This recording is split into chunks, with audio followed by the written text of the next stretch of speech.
அஸ்ஸலாமு அலைக்கும். இன்றைக்கி ஒரு இன்ட்ரெஸ்டிங்கான டாப்பிக்கோட சகர்லேருந்து இஃப்தார் வரைக்கும் எடுத்த விலாகை தான் நம்ம பார்க்க போகிறோம். விலாக் கண்டிப்பாக யூஸ்ஃபுல்லாகவும் இன்ட்ரெஸ்டிங்காகவும் இருக்கும். வீடியோ மிஸ் பண்ணிடாமல் லாஸ்ட் வரை பாருங்கள். இப்போ வாங்க வீடியோக்குள்ளே போய் பார்க்கலாம். Welcome back to Yasin Anoop சமையல். எல்லாரும் வீட்டில் பண்ணுற வேலையை தான் நான் பண்ணுறேன். புதுசாக எதுவுமே பண்ணுறதில்ல.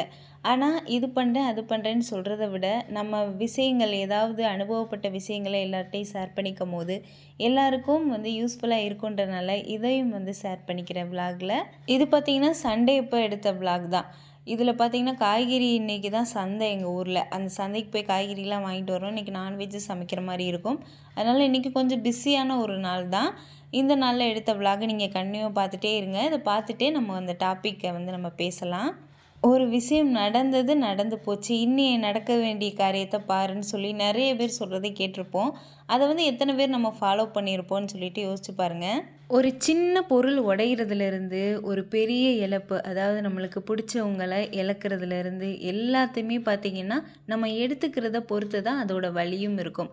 சின்ன பொருளாக இருந்தாலும் நம்மளுக்கு ஆசைப்பட்டு வாங்கின பொருள் உடஞ்சிருச்சுன்னா ரொம்பவே கஷ்டமாக தான் இருக்கும். பெரிய இழப்புன்ற போது யாராவது உயிராக இருந்தவங்க இறந்து போகிறாங்க, அவங்கள இழக்கிற மாதிரி இருக்குது அப்படின்னா ரொம்ப கஷ்டமாக தான் இருக்கும். ஆனால் நடந்து முடிஞ்சதை, அதை உடஞ்சதை திரும்பியும் எடுத்து வைக்க முடியாது. இறந்து போனவங்கள நம்மளால் திரும்பி கொண்டு வர முடியாது இல்லையா?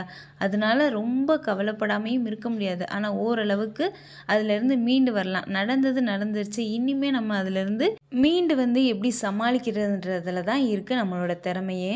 டிவியில் யாராவது இறந்து போகிற சீன் வருது, யாராவது அழுகிற சீன் வந்தாலே எனக்கு என்னன்னே தெரியாது, ரொம்ப அழுக வந்துடும்.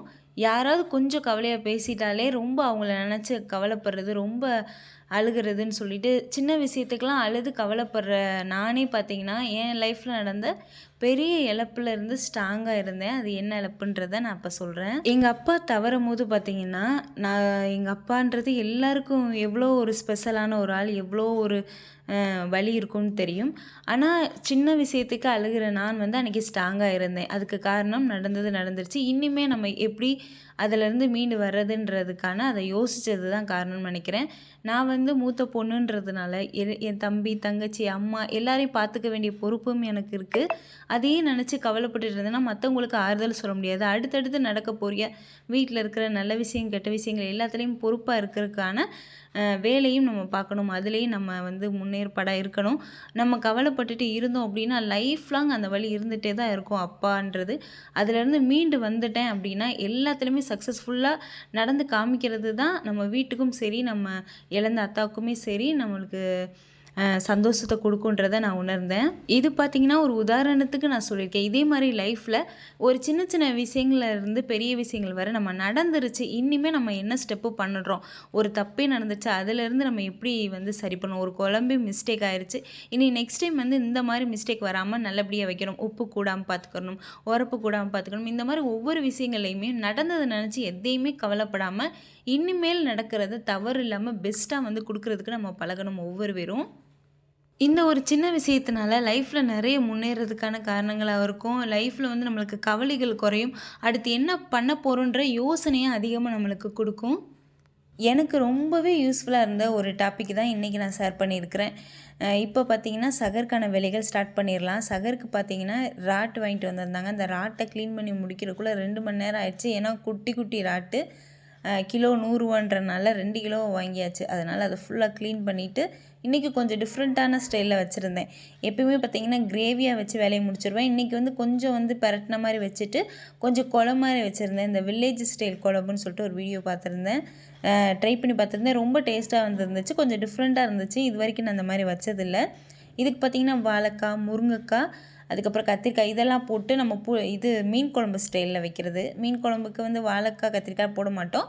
ஆனால் இதுக்கு வாழைக்காய் கத்திரிக்காய்லாம் போட்டு நம்ம பண்ணுறது. அதுக்கப்புறம் இந்த மிளகாத்தூள் மட்டும் போட்டு லைட்டாக பரட்டி வச்சிட்டேன். இது இந்த குழம்புல வாசத்துக்காக ஒரு 2-3 ஒரு கைப்பிடி எடுத்து போட்டால் போதும். அந்த பெரட்டலுக்கு மட்டும் கொஞ்சம் எக்ஸ்ட்ரா நான் செஞ்சு வச்சேன். ரொம்ப டேஸ்ட்டாக இருந்துச்சு. அன்றைக்கே 2 நாளைக்கு வர மாதிரி வச்சுட்டேன். ஏன்னா இன்றைக்கே இந்த ராட்டை க்ளீன் பண்ணுறது, சந்தைக்கு போயிட்டு வந்த காய்கறி எல்லாத்தையுமே எடுத்து வைக்கிறதுன்னு சொல்லிட்டு ரொம்ப பிஸியாக போனனால நாளைக்கு கொஞ்சம் ரெஸ்ட் எடுக்கலாம்னு சொல்லிட்டு இதே குழம்பே நாளைக்கு வர மாதிரி நான் சேர்த்து வச்சுட்டேன். இன்றைக்கி சகருக்கான சாப்பாடை நான் கொஞ்சம் மதியானமே செய்ய ஸ்டார்ட் பண்ணிட்டேன். பசங்களுக்கு சாப்பாடு கொடுத்துட்டு இதே சகருக்கு வச்சுக்கலான்னு சொல்லிட்டு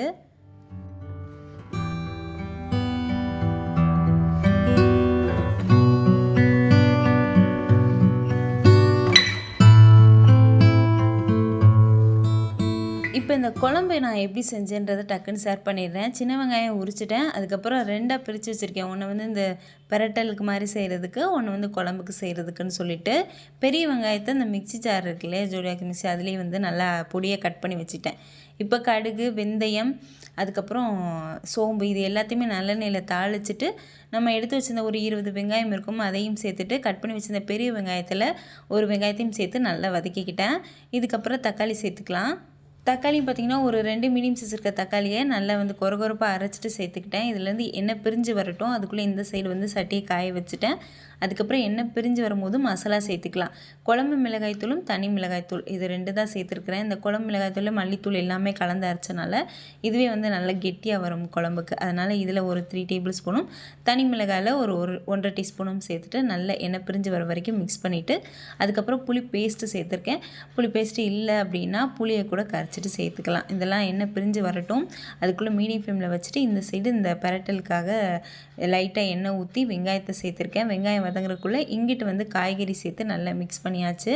நறுக்கி வச்சுருந்த வாழைக்காய், முருங்கைக்காய், கத்திரிக்காய் இது எல்லாமே நம்ம இஷ்டப்படி காய் வந்து கூடவோ குறைக்கவோ சேர்த்துக்கலாம். எல்லாம் வந்து கொஞ்சம் கொஞ்சம் சேர்த்துருக்குறேன். நறுக்கும் போது பார்த்துருப்பீங்க. இப்போ வந்து இந்த சைடு நல்லா வெங்காயம் நல்லா வதங்கிக்கிட்டு இருக்கு. இதுலேயே வந்து இந்த பெரிய வெங்காயத்துலேயே கொஞ்சம் கட் பண்ண மிச்சமாக இருந்துச்சு, அதையும் சேர்த்துட்டு நல்லா வதக்கிக்கிறேன். இதில் பெருசாக மசாலா எதுவுமே இல்லை, மிளகாத்தூள் மட்டும் தான் சேர்க்க போகிறேன். இந்த சைடு வந்து ஒரே ஒரு கைப்பிடி அளவுக்கு இந்த ராட்டை சேர்த்துருக்கிறேன். இந்த ஒரு கைப்பிடி சேர்த்தாலே இந்த குழம்பு ஃபுல்லாக அந்த வாசம் நல்லாயிருக்கும். இதையும் சேர்த்து நல்லா பரட்டி விட்டுட்டு நம்ம தண்ணி சேர்க்க வேண்டியதான். இது கொஞ்சம் கெட்டியாக இருக்கணும், அதனால் கொஞ்சமாக தண்ணி சேர்த்துக்கோங்க.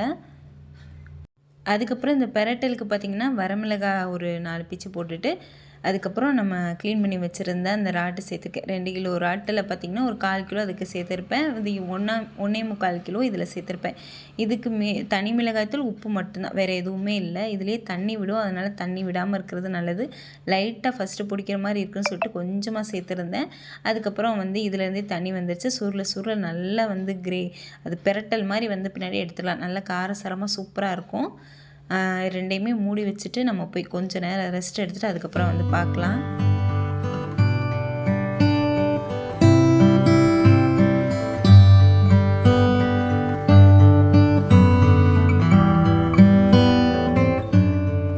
கொஞ்சம் அது கொதிக்கிற டைமில் கொஞ்சம் ரெஸ்ட் எடுத்துகிட்டு வந்துட்டு அதுக்கப்புறம் கிச்சனில் ஃபுல்லாமே க்ளீன் பண்ணி வச்சிட்டோம் அப்படின்னா சகர் டைமில் கொஞ்சம் ஈஸியாக இருக்கும். அதுக்கப்புறம் இதை அப்படியே வச்சுட்டு அன்றைக்கி வந்து ஈவினிங்கே பார்த்திங்கன்னா அந்த இஃப்தாருக்கான வேலையுமே பார்த்திங்கன்னா ரொம்ப சிம்பிளாக வச்சுக்கிட்டேன். அன்றைக்கி தேங்காய் வந்து இந்த குழம்புல அரைச்சி ஊற்றிக்கிட்டேன் லாஸ்ட்டாக. அப்போ தான் வந்து கொஞ்சம் கெட்டியாக வரும். அதுக்கப்புறம் அப்படியே மூடி வச்சிட வேண்டியதான். ரெண்டுமே நல்லா ரெடி ஆயிடுச்சு. இன்னும் சாப்பிடும்போது இன்னும் நல்லா கெட்டியாக இருந்துச்சு காலையில் டைமில். சகருக்கு பார்த்திங்கன்னா இன்றைக்கி பஜ்ஜி தான் செய்ய போகிறேன். பஜ்ஜி மாவு வந்து நானே வந்து கடல மாவு, மிளகாத்தூள், அதுக்கப்புறம் பெருங்காயம், உப்பு, பெப்பர் இதெல்லாம் போட்டு நல்லா மிக்ஸ் பண்ணி வச்சுருக்கேன். கொஞ்சம் நேரம் வந்து ஊறினதுக்கு பின்னாடி சுட்டோம் அப்படின்னா நல்லா புசு புசுன்னு வரும். அது இந்த ஊறுற டைமில் கொஞ்சம் சட்னி அரைச்சி வச்சுட்டு அதுக்கப்புறம் நேற்று வச்சு இந்த புட்டிங் கொஞ்சம் வடையெல்லாம் இருந்துச்சு, அதெல்லாம் தனியாக எடுத்து வச்சுக்கிட்டேன். அதுக்கப்புறம் பஜ்ஜி சுட ஸ்டார்ட் பண்ணிட்டேன். நேற்று சுட்ட இந்த ஃபலாஃபில் இருந்துச்சு. அதுக்கப்புறம் இந்த புட்டிங்லேயே 2 வகை செஞ்சுருந்தேன் பார்த்தீங்களா. நேற்று பார்த்த வீடியோ பார்த்துருந்தீங்கன்னா தெரிஞ்சிருக்கும். இந்த ஏஜென்சி வச்சே வந்து சாக்லேட் ஃப்ளேவர், அதுக்கப்புறம் பிஸ்தா ஃப்ளேவரில் செஞ்சேன். அதில் சாக்லேட் ஃப்ளேவராக பிஸ்தா ஃப்ளேவர் மட்டும் நேற்று சாப்பிட்டோம். இன்றைக்கி சாக்லேட் ஃப்ளேவர் இருக்குது. அதுக்கப்புறம் ஃபலாஃபில் இருக்குது. அது கூட சட்னி, இந்த வடையெல்லாம் இருந்துச்சு. அதுக்கப்புறம் அந்த பஜ்ஜி மட்டும் போட்டால் போதும், இதுவே வந்து ஃபில்லாகிடுச்சு. அதுக்கப்புறம் நோம்பு கஞ்சி சாப்பிட்டோம், நல்ல ஃபில்லிங் ஆகிடுச்சு. நைட்டு டின்னரை அன்றைக்கி எடுத்துக்கல. அவ்வளோதான். இன்றைக்கி பார்த்த வீடியோ எல்லாருக்கும் கண்டிப்பாக யூஸ்ஃபுல்லாகவும் இன்ட்ரெஸ்டிங்காகவும் இருந்திருக்கும்.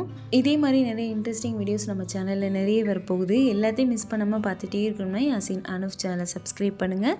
நான் போகிற ஒவ்வொரு வீடியோவும் உங்கள் மொபைலுக்கே தேடி வந்துடும்.